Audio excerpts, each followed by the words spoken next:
بسیار خوب میشه.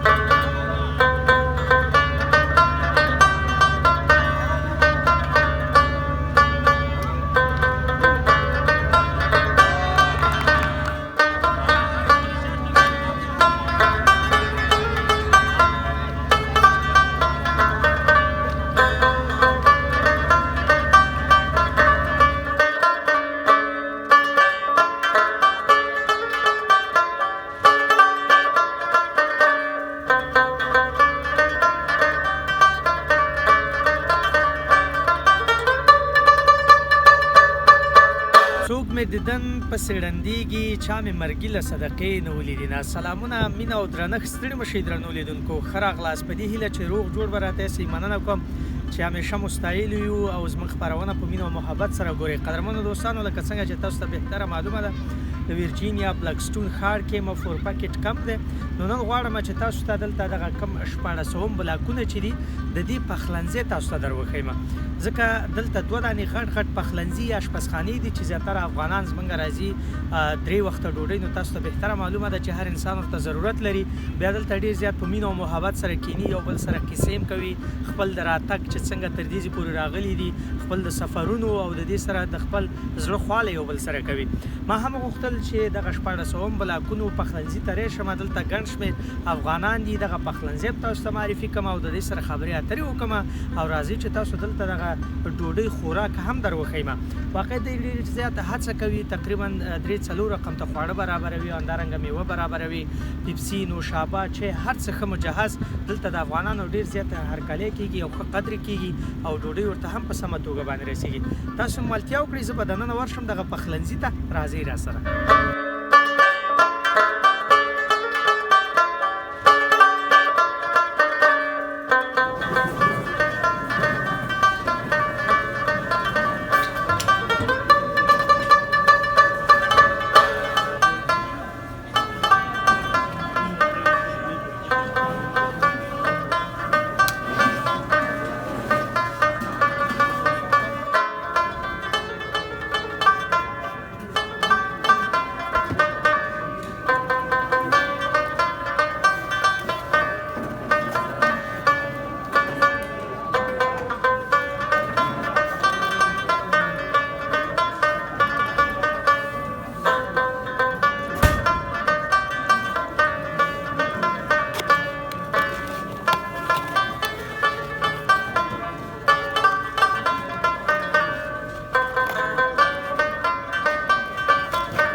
دوستانو، بیا هم تاسو ته ښه راغلاست وایم. دا د فور پاکټ د 1400 د بلاکونو د پخلنځي ډوډۍ ده. دلته ډېره ښایسته خوندوره مزیداره ډوډۍ ورکوي او زیاتره افغانان دلته ډېر زیات راځي، کوم چې هغه 1400 بلاکونو کې اوسېږي. نو نن خوشبختانه ګوره پیتزا ده، سوپ دی او همدارنګه وریجې دي، ډېرې ښایسته وریجې پخوي او کوفته ده، نور فروټ دی، میوه ده، هر څه دي. افغانان د خوراکونو سره ډېر زیاته لیوالتیا لري، تاسو ته بهتره معلومه ده. بیا دلته مشران ناست دي، د دې سره به خبرې اترې وکړم چې ژوند زندګي څنګه ده او له خیره سره کومې هیلې لري، نوی ژوند به په امریکا کې د دې څنګه وي او څنګه راوتلي دي. طبعا چې هر افغان ستونزې، کړاوونه، هر څه لیدلي دي چې تر دې پورې رارسېدلي دي. ګورئ زموږ او ستاسې تنکي ځوانان دلته ناست دي. نو موږ د فور پاکټ د 1400 بلاکونو پخلنځي کې یو، ځکه دلته هر بلاکونه چې دي ځان ته پخلنځي لري. که هغه 1400 دي، که هغه خواته د کانټینرونو بلاکونه دي، بیا دا 1400 چې دي دا ځان ته ښایسته او ډېره مجهز پخلنځي لري، 2 دانې لري. دلته نو نارینه او مردانه ټول سره ګډ کینی او خواته ځای چې دی هغه د زنانو دی، بیا د خواته مردانه کینی. دې ګران سره به خبرې اترې وکړم چې دا د کوم ځای نه راغلی دی او ژوند څنګه دی، زندګي څنګه ده. دا به لږ زره په لوړ اواز خبرې اترې وکړي. سلامونه، ستړی مه شې، ځان دې معرفي کړه. وعلیکم سلام، مننه. نوم مې احمدالله وصال دی، د افغانستان د خوست ولایت اوسېدونکی یم. وصال صاحب په خیر راغللي، ښه راغلاست امریکا ته. دا راته ووایه چې په خیر خو راورسېدلې، څومره وخت وروسته بالاخره امریکا ته راغلل؟ ډیره مننه ژوندی اوسئ. تقریبا 3 میاشتې وشوې چې موږ په دې لارو یو او دا د 20 ورځې موږ دلته په ورجینیا کې په فورټ پیکټ کیمپ کې وشوې چې دغه ځای ته رارسېدلي یو. د دې نه مخکې موږ په جرمني کې وو، هغلته هم یو میاشت تېره کړه. جرمني نه مخکې بیا موږ په تاجکستان کې وو. تاجکستان کې هم تقریبا 12-14 ورځې تېرې کړې. د هغې نه بعد بیا دلته راغلو. وصال صاحب څنګه راووتل؟ څه اسناد در سره وو یا د امنیتي ارګانونو سره کار کړی وو، سرتېرو سره دې کار کړی وو؟ کومه برخه کې دې دنده ترسره کړې وه؟ زه په خپله د امریکن کونسل له طرفه دلته راغلی یم. زه په یو سکالرشپ باندې تللی یم هندوستان هېواد ته. هلته مې زده کړې کولې. د هغې نه بعد بیا دوی زه وغوښتم، ایمیل یې راته کړی و. بیا راغلم د امیر کرزي ایرپورټ ته او بیا د هغې نه وروسته دلته راغلم. په لارو کې د کومو جالبو خاطرو سره مخامخ شولې؟ ډوډۍ درته سمه رسېدله نه رسېدله؟ جالبه خاطره یې دغه وه چې زه چې کله د کور نه راتلم نو په لارو کې هم بیا د خوست ولایتي قواوې چې کومې وې هغه چې په لارو راتلې د خلکو وطني احساس ماته ډېر ډېر ډېر ښه معلوم شو. یعنې په لارو کې ملکي خلک ولاړ وو، هغو ژړل. یعنې دغه خلکو په ولایتي قواو پسې ژړل چې ګوره موږ دلته پرېښودو او تاسې روان یې، موږ به څه کوو او دوی یو بل ته ډاډ ورکوو. دا ډېره واقعا زړه ګنونکې وه چې ما د خلکو ژړا اوښکې لیدلې په لارو کې. او بیا چې کله زه د حامد کرزي ایرپورټ ته راغلم هغلته د ملکي خلکو په دروازو کې چې کوم هغو په سوال و ځرۍ باندې دننه کېدل، طالبانو یو بل ته ګواښونه کول، همداسې نور امنیتي ارګانونو والا دوی ته ګواښونه کول چې تاسو داخل ته نشئ تللی. هر یو دا کوشش کوو چې له هېواد څخه بهر ووځي. دغه بدې خاطرې وې. بیا چې کله موږ له هېواد څخه راووتو تاجکستان ته راغلو، تاجکستان کې مو ارامي ولیده، هغه ښه ژوند مو ولیده، د هغې کلتور او فرهنګ مو ولیده. هغوی موږ ډېر هغه کړو چې مطلب دغه څومره ښه ژوند کوي، ولې موږ داسې یو بد ژوند کوي. بیا چې له تاجکستان نه جرمني ته راغلو د هغې ژوند بیا له تاجکستان څخه توپیر کوو. یعنې ورو قدم په قدم د هر څه توپیر کوو. دا په امریکا کې اوس ډېر بهترین ژوند دی، ډېر ارام او سوکاله ژوند. د وطن خواړه درته څه را یادېږي کله دې پخلنځي ته راځې؟ دا خواړه خوراک چې کوې څه درته د وطن ډېر را یادېږي؟ وطن هر خوراک موږ ته ډېر یادېږي، ولې زموږ په خوست کې ډنډکی ډېر مشهور دی، هغه مې ډېر یادېږي. یعنې دلته خو خوراک هر شی ډېر توپیر کړی، هر شی ډېر بدل دی. لکه څنګه چې لیدونکي ګوري هر شی ډېر بدل دی، ولې د وطن خوراک هغه بیا ځان ته خوند لري. وصال صاحب ډېر خوږې خبرې وکړلې او ډوډۍ تاسو هم ګورئ.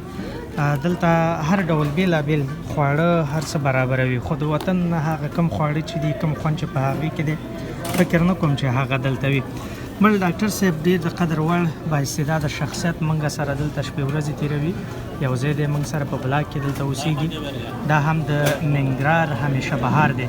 نو دا به خپله ځان تاسو ته معرفي کړي. سلامونه ډاکټر صاحب، ستړي مه شئ، لږ په لوړ اواز خبرې را سره وکړئ. وعلیکم السلام. تاسو نه ډېره مننه وروره چې دې پروګرام موږ ته برخه راکړه.